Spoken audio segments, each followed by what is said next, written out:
love slides. I've got 40 slides in 20 minutes, so buckle up, it's gonna go fast. So to start off, be patient.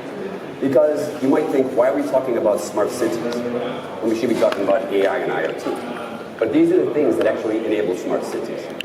And also be patient, because I know how this goes. People are gonna get tired, some people are gonna take a nap, some are gonna do emails. Wake up at the end. The last couple slides explains the challenges the whole ecosystem faces right now, and a potential solution for it. But to kick off, smart cities are difficult. And they also mean a lot of different things to the different stakeholders. If I'm a city, I'm worried about running it efficiently. If I'm a business, I just want to operate efficiently. And if I'm a citizen, I want my life to be better. So I decided to look at people's definitions, companies' definitions of what a smart city is, and there's hundreds of them. So then I decided, well, why don't we try to create it? What is a definition that really applies to everybody? Because a smart city isn't just technology. It's policies and strategies that leverage technology and data to deliver initiatives that, number one, deliver efficiency, sustainability, and improve decision-making for the cities themselves, create a transparent, efficient, and competitive environment for businesses, and improve inclusiveness, services, and the quality of life for its citizens.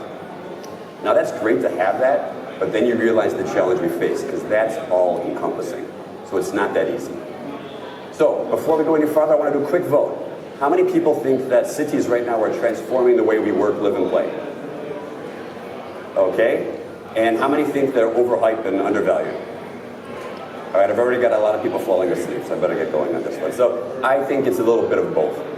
Because the reality is, cities can be complicated. If you've ever had to work with them as a vendor, it can be frustrating and they can be overhyped. But they are the future. And it's like most things with technology. Eventually, we're going to exceed our expectations. Most likely, it's going to take us a lot longer to get there. But then, of course, everybody likes numbers, so I've done it for you. I spent yesterday morning looking at forecasts, and this is going to make everything so simple and clear that you'll understand how big the market size actually is. Maybe. This is just a few of the people who are doing smart city forecasts. So if you look at 2023, it could be worth as little as 190 billion versus 1.9 trillion. 10% or 10 times the amount, slightly different. Then you go into 2024, it could be as little as 330 versus 3.18 trillion. And you might notice this isn't a typo. Zion actually published this too. This is the IoT component, and then this is the whole smart city component. And then you go out to 2025, and again, it just is a wide range of what it could be. And this is what I mean. It's difficult to say what a smart city is. To be honest, every one of these could be correct, depending on how they define a smart city. Every one of them equally could be very, very wrong. So it'll be fun to see how it actually plays out. But this isn't even my favorite one. This was my favorite forecast. ABI said, just 5G component for connected cities will generate USD $17 trillion in economic growth by 2035. And I love this because it got a lot of headlines recently. But I do have a couple questions. Number one, I deal with a lot of the operators and network equipment manufacturers. They don't know the use cases yet of how we're going to drive this growth. So what do these guys know that we don't and what they don't? And the next thing is 2035, that's like my retirement age. Well, it's 16 years from now. How do you forecast the value that far ahead? And then I thought, well, why don't I go back 16 years? Could I have forecasted where we are today? So go back 16 years. This was the best-selling phone in 2013, or 2003. So this is the Nokia, I think it's the 1100. It sold 250 million. The next best-selling phone sold 50. Now, has anyone used one of these old Nokia phones? There's quite a few old people here. What did you do with it? You played Snake, okay? You played Snake, and you're telling me if I was playing Snake back then, I could have forecasted the impact that iOS and Android would have had in our industry, and 3G and 4G?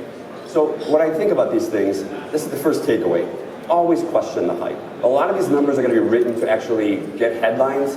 There is value in them. You need to understand how it's going to be segmented, but don't think they're going to be real a lot of the time. I'm pretty sure, and I've actually put a note in my calendar for 2035 to come back and check that number. And I'll do a LinkedIn post if there's even LinkedIn at that time. It could be, maybe I'll do it via hologram. All right, why do we need smart cities? Everyone knows these numbers about populations are moving to urban areas. But this is the impact in Asia. You've got 90 million people moving to an urban area in ASEAN by 2030 alone. 255 million by 2050 in China, and 416 million in India. That is going to create an incredible strain on our cities. And it has a lot of impacts on the infrastructure, on traffic, which we all love, lack of affordable housing. Where are we going to put all these people right now? And what about the rise in socioeconomic inequality and increased pollution? So these things are challenging. And what you need then to address those challenges are strategies. And this is from a report from Roland Berger in March this year. They looked across the whole world, and 153 cities have published a smart city strategy. So that sounds good until you realize there's well over 1,000 smart cities. So we're running at about 15% of the cities actually have a strategy. A little bit worse, only 15 of those have strategies that include targets and activities. And only 8 have strategy that includes implementation. Now let that sink in for a second. Of the 1,000+ cities, only 8 have strategies that include implementation. We are at the very early days, and really, this is the Smart City Challenge. It's like this little kid looking up all these steps. How am I going to start climbing them one step at a time? So it's going to be an interesting one. And the reason why is there's a lot of challenges. Number one, they're complicated. Think about Shanghai. What if they asked me to write the Smart City strategy for Shanghai? 24 million people, 33 agencies, 16 districts, 99 sub-districts, 3 counties and 205 towns in Shanghai. Trying to actually herd all those cats into a single strategy is very difficult. Funny enough, they've actually done a pretty good job of it. So the most important thing is start out with your PMO, and that should help you break down the silos, become a single point of contact. The most important thing for cities when they do a PMO is to make sure they're an enabler and not a blocker. There's a lot of vendors in the audience. If you ask any of them what it's like to deal with most PMOs around the region, it can be very difficult. Leo from Taipei is in the back. He runs the best PMO that I've seen anywhere in Asia or in the world, and they're a true enabler, and we'll talk more about them later. Next, cultural change is difficult, and that's a good segue into Leo again, because when he's setting up Smart Taipei, we talked to him about the challenges he faced. And he said, it isn't the technology, it's culture is the first thing you need to deal with when you implement something different in the public sector. Technology is the easy part. Now think about that, it's the cultural part that he's struggling with more than the technology. Next thing is governance. How do you actually control all these projects? Tokyo has 360 specific policy targets with 4-year work schedules with each. So the PMO isn't about sticking a few people to oversee this stuff. It's about creating your own management firm inside of your city to start managing these processes. But that's just on that side of the governance. You've also got to manage incidents. And this is a solution I really like out of Jakarta with a company called Clue. And what they're doing is engaging the public to actually start capturing where there's incidents of crime, fire, flooding, illegal rubbish dumping, but then also reporting back so they can actually record where these things have been captured and when they've been fixed. Now that's great because what they've done is they're not just fixing something for the city, they're giving value back to the citizens. You told me something was broke, I fixed it within 24 hours. So having governance around that, not just about capturing information, but delivering it and showing it back. Number 4, solutions are complex. This is pretty much how any IoT or smart city solution works. You've got a thing that captures data. It transmits over some type of a network through 5 different types of platforms, and you get an app on the end. All of it has to be secured, it has to be integrated and supported, and of course you got to store the data. But when you think about that, that's multiple products from multiple vendors for one solution. So how do you actually find out which use cases you're going to do? Which of those vendors are you going to be pulling in? And which technologies do you want? So it is very complicated. Also, when you start looking at it, there's thousands, if not tens of thousands of vendors in that space. And if you go out there, all of them claim mine's the best device, network, platform, storage, security solution. And this is why you should pick me as your strategic partner. It's not that easy. You really got to find the diamonds in the rough. And it's very difficult for a city, for a business, for anyone. Also, funding is limited. I really wish cities would write blank checks because then I'd be selling a lot more into cities. They don't. We heard all these great things about smart cities. We assumed that they were going to have massive budgets. They don't. They operate like a normal business, and they're very, very risk averse, more than a lot of normal enterprises. So what they prefer is more of a proof of concept model. They want to test it. They want risk sharing up front, which means we're actually moving away from a CapEx model where you pay for a solution, and they want things that are more OpEx. And let's face it, the ICT vendors aren't always set up for that. So So what they're actually looking to do is try to adapt their model, which allows us to do testing, which means their cost of sale goes higher and their risk go up as well. And that's why you're starting to see a lot of people, in cities especially, try to figure out who can actually help me, who can do some initiatives with me. And this is where you're seeing a lot of public-private partnerships.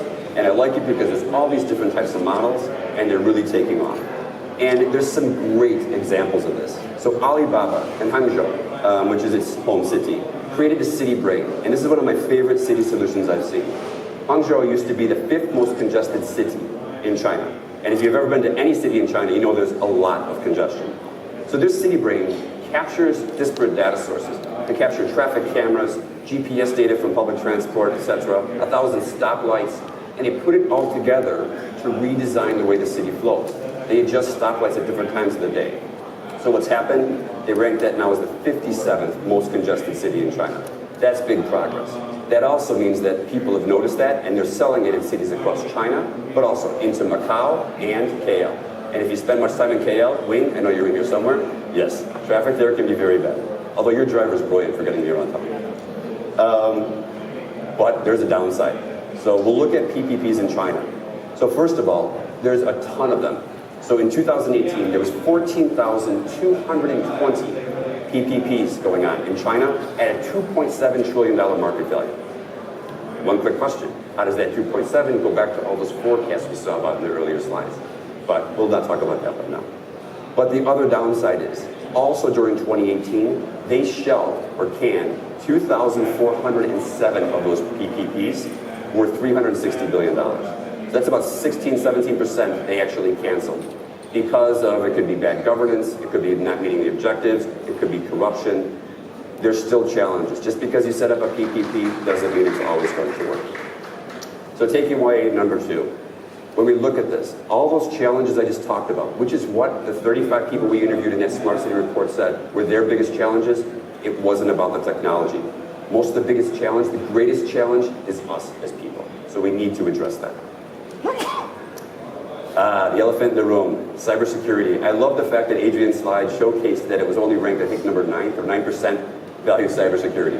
Great, expect a lot more breaches coming up. This is the best stat. When people talk about the real risks of security, look what's happened in London at these 4 locations. They've had 109 million cyber attacks at Kew Gardens, Imperial War Museum, Tate Gallery, and National History Museum. They're not going after central government, they're going after places people visit. And 75% of those were spyware attacks, targeting confidential information that people would back.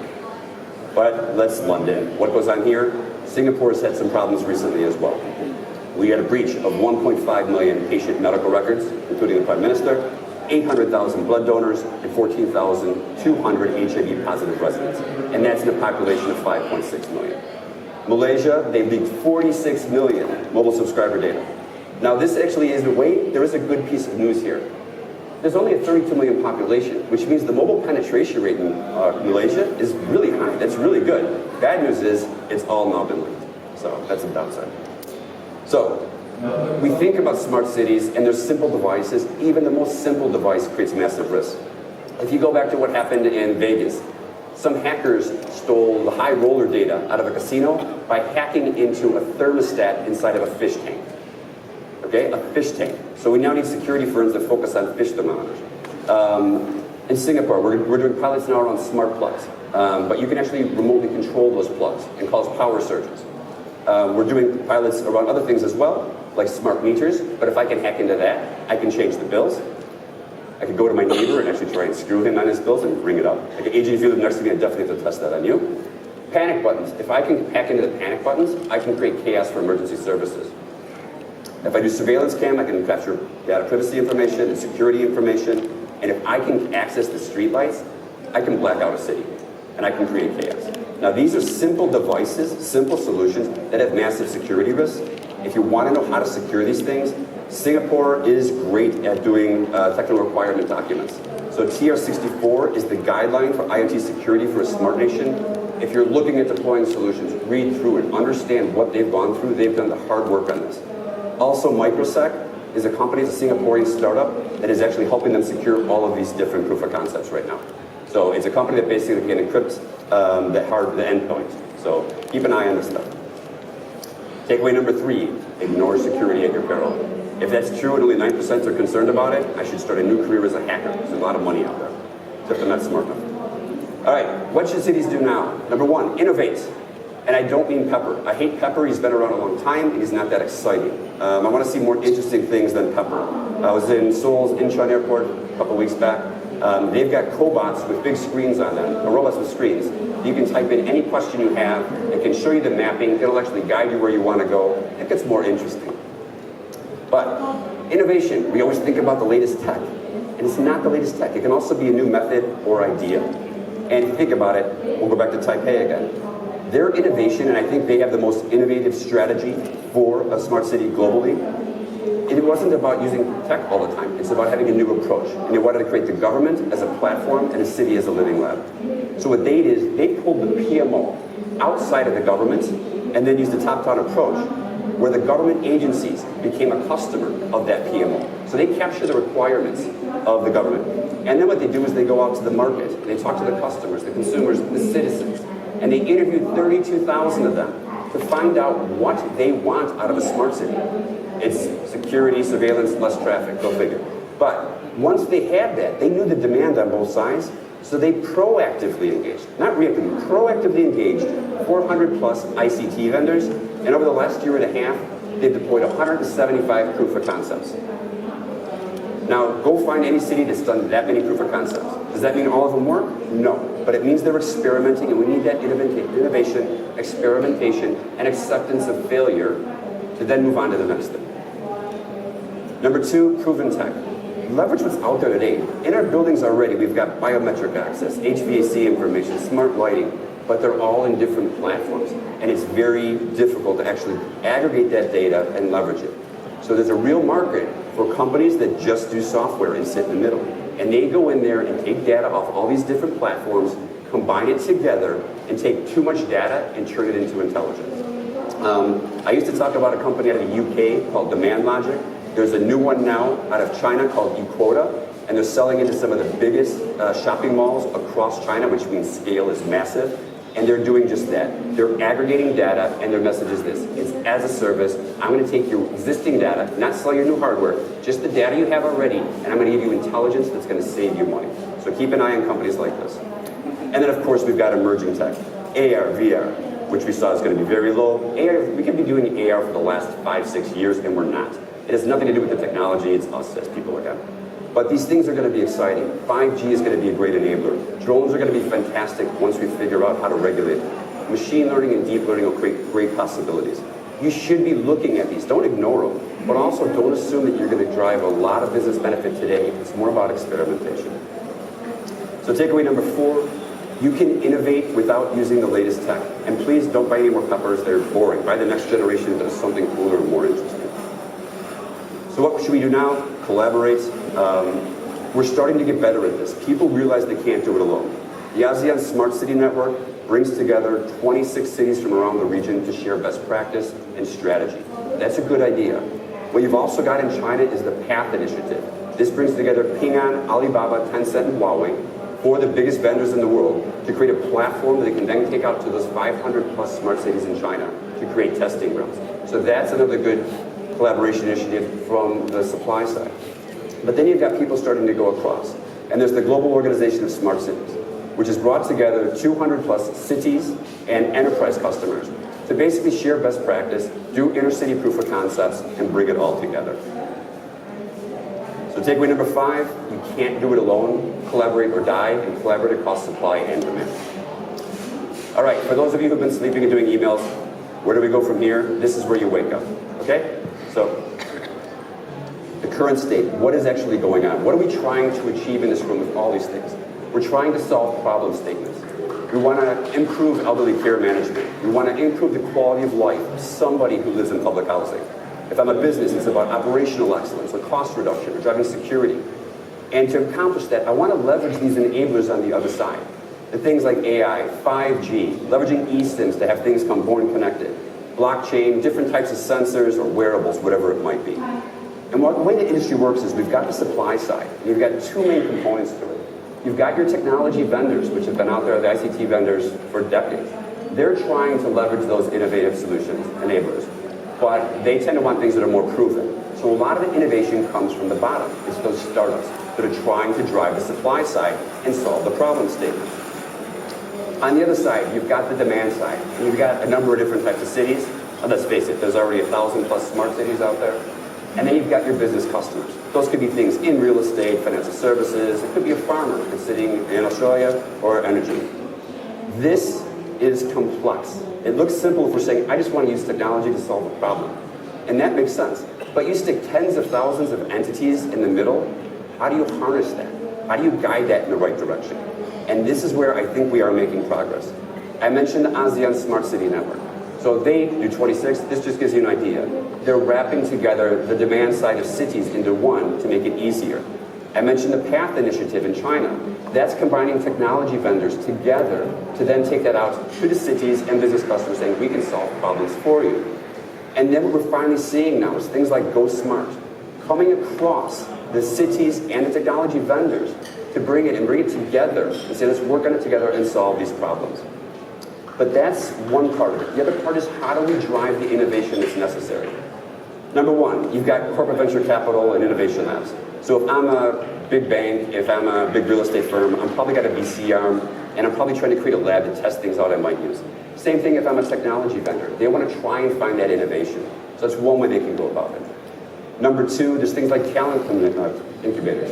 So what you have is EF, or you've got Antler. And they say, you know what, actually, let me just find some really bright people, and I'm going to create a solution that leverages these enablers, and I'm going to take them out to the world.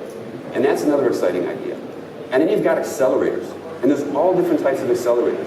You've got some that are location-based. So Spark Labs has an accelerator in Taiwan, Korea, in China, but they also have industry-focused ones. So they do ag tech out of Australia. They do energy out of Oman. So they're starting to break it down further. And now you're seeing technology accelerators. There'll be a lot of them now around blockchain especially going on. So that's progress. And the next step beyond that is you're seeing basically vertical-focused accelerators. And Spark Labs also doing a fintech accelerator in Shenzhen with Ping An. So now you're bringing together the power and might of somebody like Ping An and an accelerator. So this is the right direction we're going into. But something's still missing. And that's something that actually sits in the middle here and brings together supply and demand. That goes out and says, what do you need me to solve? I'm going to pull it from this side. But it's difficult because who sits in that space? Is it going to be a technology vendor? Probably not, because they're going to be selling their technology and they won't want to sell their competitors. On the demand side, cities and business customers don't have all the resources to deliver that. So it's going to come from the startups, and there's a real opportunity for accelerator programs to move into that space. And what they should be doing is trying to find partnerships. And I mean literally go out to the demand side and say, partner with me. And then give me a place where I can take my startups and do pilots, and we can test them during the program. What we tend to do now is create startups and build them and hope it works when they go to market.